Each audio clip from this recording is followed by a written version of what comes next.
जय हिंद दोस्तों Uttarakhand APO pre exam के साथ साथ हम PCSJ, ADPO, LLB, LLM, BLLB आदि सभी एग्जामों के एमसीक्यूज आप सभी को बता रहे हैं। तो दोस्तों हमारे चैनल को सब्सक्राइब कर लें, बेल आइकन को प्रेस कर लें ताकि नई वीडियो का नोटिफिकेशन मिलता रहे। तो चलिए दोस्तों शुरू करते हैं।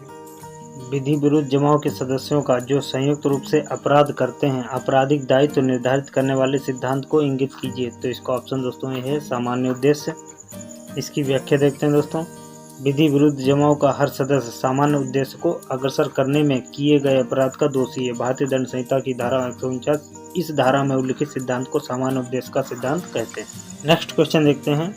किसी आपराधिक कार्य को करने में संयुक्त दायित्व के सिद्धांत की अपेक्षा की है। तो इसका ऑप्शन दोस्तों सी है। विधि विरुद्ध जमाव के किसी सदस्य द्वारा जमाव के सामान्य उद्देश्य के अनुसरण में किया गया कार्य हो। इसकी व्याख्या देखते हैं दोस्तों। भारतीय दंड संहिता की धारा 149 संयुक्त दायित्व के सिद्धांत का प्रतिपादन करती है। संयुक्त दायित्व के सिद्धांत की अपेक्षा यह है कि विधि विरुद्ध जमाव के किसी सदस्य द्वारा जमाव के सामान्य उद्देश्य को अग्रसर करने के लिए कोई कार्य किया जाए। नेक्स्ट क्वेश्चन देखते हैं। भारतीय दंड संहिता की धारा 149 के क्या आवश्यक तत्व हैं। तो इसका ऑप्शन दोस्तों ए है अपराध करने का संभव ज्ञान, ऑप्शन 2 सामान्य उद्देश्य, ऑप्शन 3 धारा 41 में वर्णित अवैध उद्देश्य। तो इसका ऑप्शन डी सही है।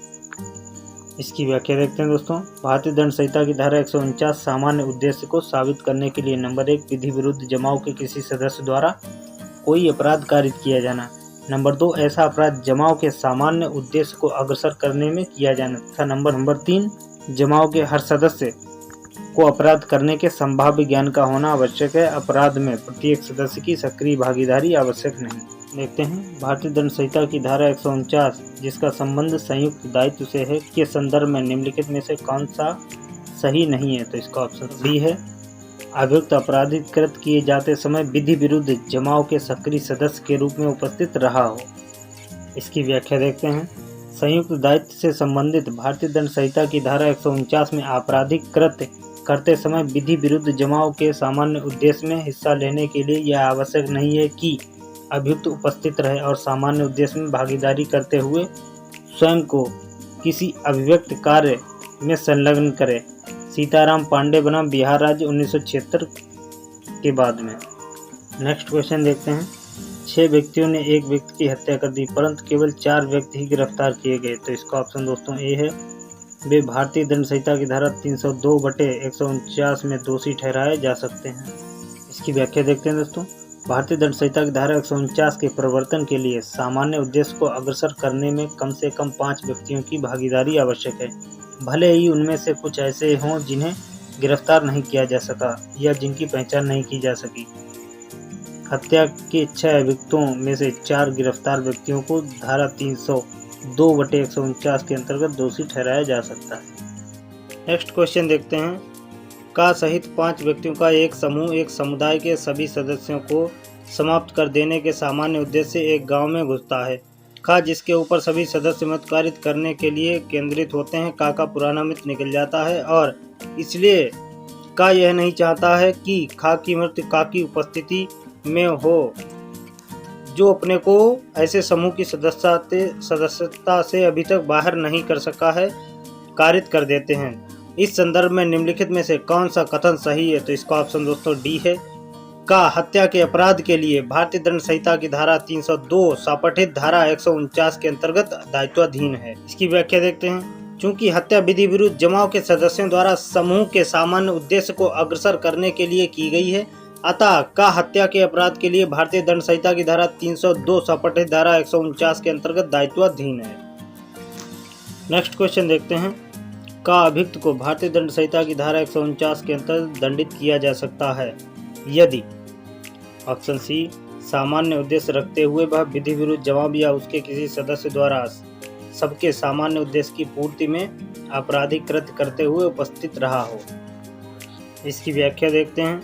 भारतीय दंड संहिता की धारा 149 के अनुसार यदि विधि विरुद्ध जमाव के किसी सदस्य द्वारा उस जमाव के सामान्य उद्देश्य को अग्रसर करने में अपराध किया जाता है या कोई ऐसा अपराध किया जाता है जिसका किया जाना उस जमाव के सदस्य उस उद्देश्य को अग्रसर करने में संभाव्य जानते थे, तो हर व्यक्ति जो उस अपराध के लिए किए जाने के समय उस जमाव का सदस्य है उस अपराध का दोषी होगा। नेक्स्ट क्वेश्चन देखते हैं। भारतीय दंड संहिता की धारा 149 के अंतर्गत एक अपराध गठित करने हेतु एक विधि विरुद्ध जमाव के किसी सदस्य द्वारा कोई अपराध कारित किया गया हो तथा ऑप्शन बी सही है, ऐसा अपराध जो उस जमाव के सदस्यों को ज्ञात था कि वह सामान्य उद्देश्य के अग्रसरण में कारित किया जाना संभाव्य है। नेक्स्ट क्वेश्चन देखते हैं। गलत उत्तर को इंगित कीजिए। भारतीय दंड संहिता की धारा 149 के अधीन दायित्व की आवश्यक शर्तें हैं, तो इसका ऑप्शन सी है। कार्य का सामान्य आशय को अग्रसर करते हुए किया जाना। इसकी व्याख्या देखते हैं। कार्य सामान्य आशय को अग्रसर करते हुए किया जाना भारतीय दंड संहिता की धारा 34 के अधीन संयुक्त दायित्व के गठन हेतु आवश्यक शर्तें हैं, न कि धारा 149 के अधीन दायित्व हेतु। नेक्स्ट क्वेश्चन देखते हैं।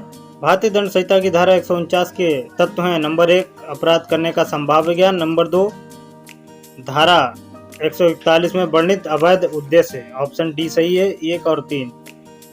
इसकी व्याख्या देखते हैं। भारतीय दंड संहिता की धारा 149 के अंतर्गत अपराध करने के लिए संभाव्य ज्ञान तथा धारा 141 में वर्णित अवैध उद्देश्य इस धारा के आवश्यक तत्व हैं। नेक्स्ट क्वेश्चन देखते हैं। सामान्य उद्देश्य के आधार पर संयुक्त दायित्व का सिद्धांत भारतीय दंड संहिता की निम्न धाराओं में से किसमें उपबंधित है, तो इसका ऑप्शन दोस्तों बी है, धारा 149। इसकी व्याख्या देखते हैं दोस्तों। भारतीय दंड संहिता 1860 की धारा 149 में सामान्य उद्देश्य के आधार पर संयुक्त दायित्व का सिद्धांत उपबंधित है, जबकि धारा 34 में सामान्य आशय के आधार पर संयुक्त दायित्व आणविक दायित्व का सिद्धांत उपबंधित है। नेक्स्ट क्वेश्चन देखते हैं। भारतीय दंड संहिता 1860 के अंतर्गत निम्न में से किसमें प्रतिनिधिक आपराधिक दायित्व के सिद्धांत को मान्यता प्रदान की गई है, तो इसका ऑप्शन दोस्तों डी है, उपरोक्त में से कोई नहीं।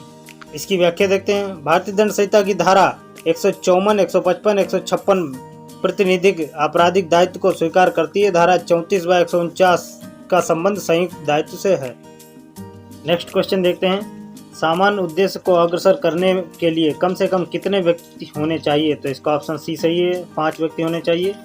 इसकी व्याख्या देखते हैं। विधि विरुद्ध जमाव हेतु आवश्यक है कि 5 या 5 से अधिक व्यक्ति हों, अतः भारतीय दंड संहिता की धारा 149 के अधीन सामान्य उद्देश्य को अग्रसर करने के लिए कम से कम 5 व्यक्ति होने चाहिए। नेक्स्ट क्वेश्चन देखते हैं।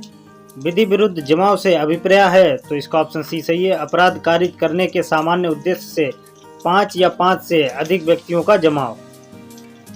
नेक्स्ट क्वेश्चन देखते हैं।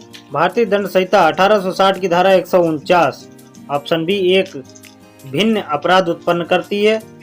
भारतीय दंड संहिता की धारा 149 एक विशिष्ट भिन्न अपराध को निर्मित करती है, जबकि धारा 34 साक्ष्य के एक नियम का प्रावधान करती है। नेक्स्ट क्वेश्चन देखते हैं। भारतीय दंड संहिता 1860 की धारा 34 ऑप्शन बी साक्ष्य विधि का एक नियम है।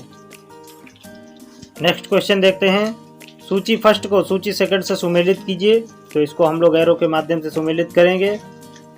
धारा 149 सामान्य उद्देश्य, धारा 84 चित्त विकृत, धारा 34 सामान्य आशय, धारा 76 तथ्य की भूल। इसकी व्याख्या देखते हैं। भारतीय दंड संहिता की धारा 149 सामान्य उद्देश्य से, धारा 84 चित्त विकृत के सामान्य अपवाद से, धारा 34 सामान्य आशय से तथा धारा 76 तथ्य की भूल के अपवाद से संबंधित है। तो दोस्तों, हमारा वीडियो कैसा लगा हमें कमेंट बॉक्स में जरूर बताएं। हमारे चैनल को सब्सक्राइब करें, बेल आइकन को प्रेस करें। मिलते हैं नेक्स्ट वीडियो में, तब तक के लिए जय हिंद, वंदे मातरम।